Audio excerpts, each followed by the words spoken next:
تو اس میں بہت بڑا سبق ہے میرے بھائیوں ہمارے لیے.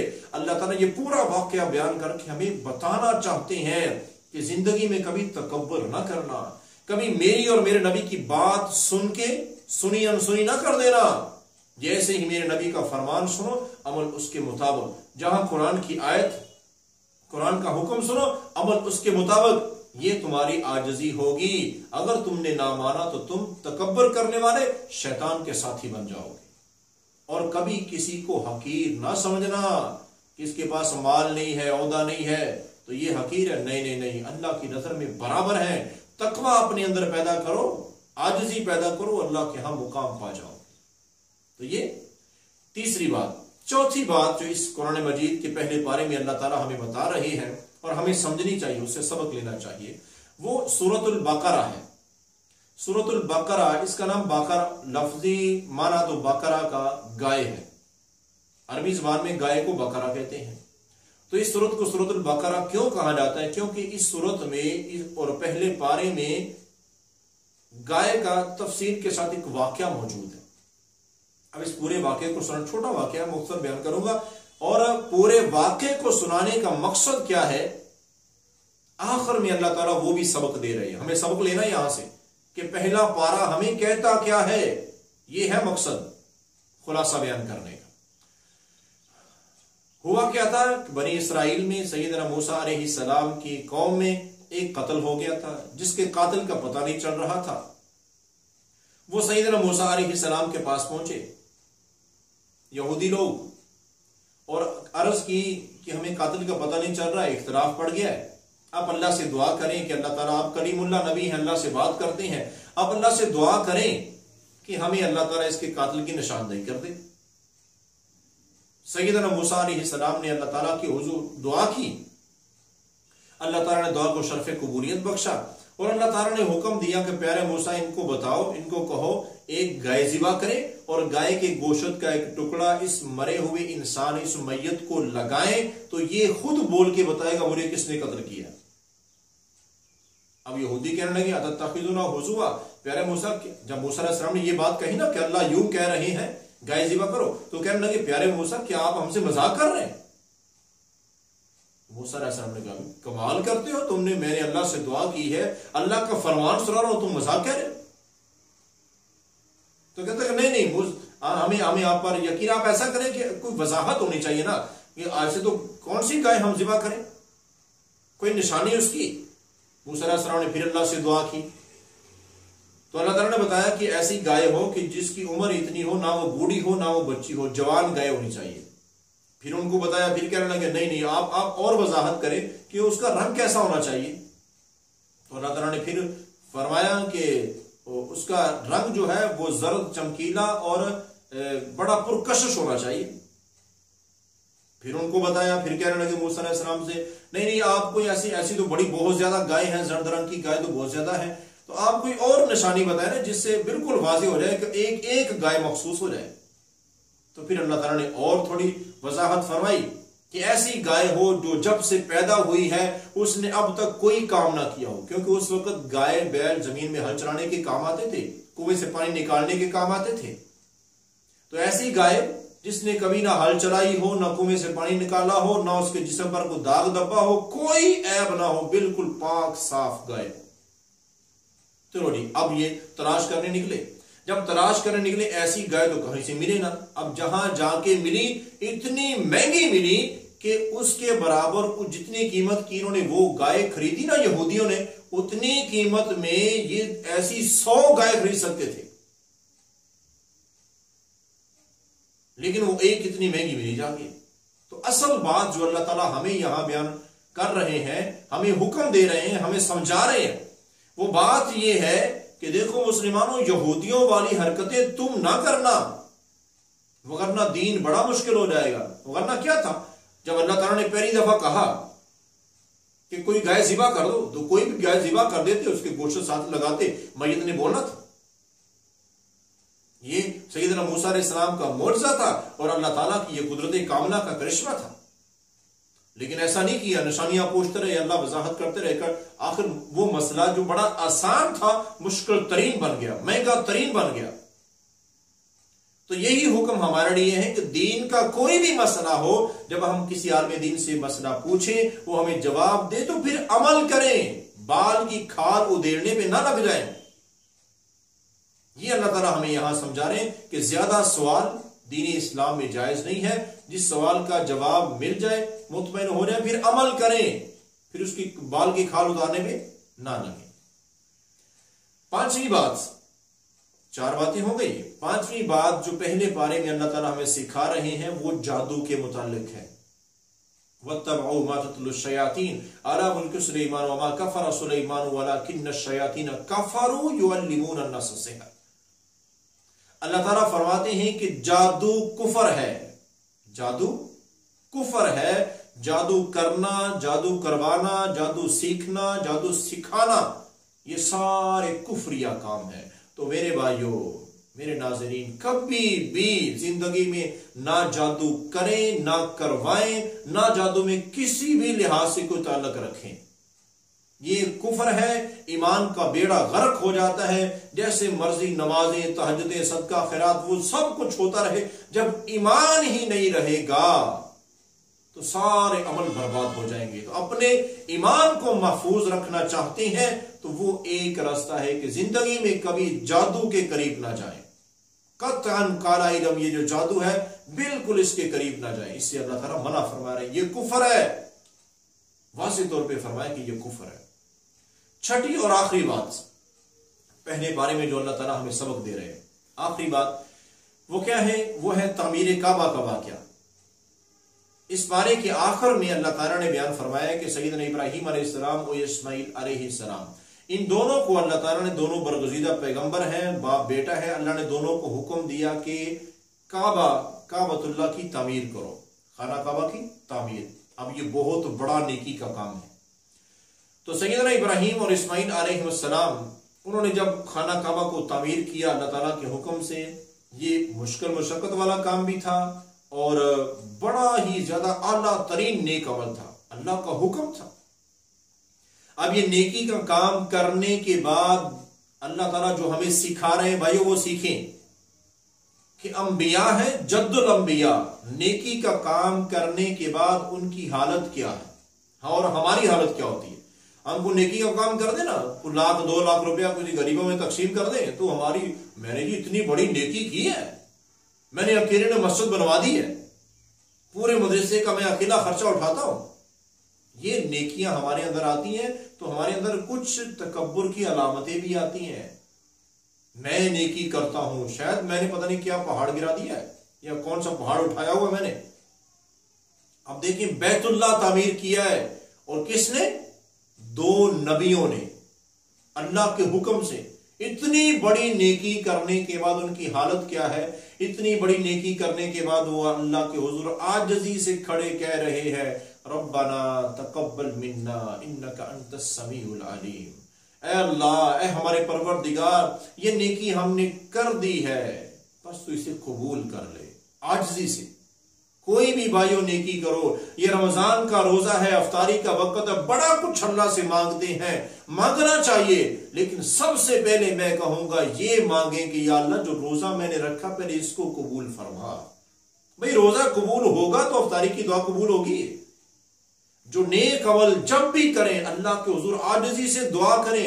بہت بڑا مار کا ہوتا ہے ہم جب بہت بڑا نیک عمل کرتے ہیں، لیکن وہ مار کا کارآمد سا تبھی ہے جب وہ قبول ہوگا۔ جب کوئی عمل قبول ہوگا پھر ہی وہ مار کہنا ہمارا۔ جب ہم نے بہت بڑا عمل کیا وہ قبول ہی نہیں ہے تو بیکار چلا گیا۔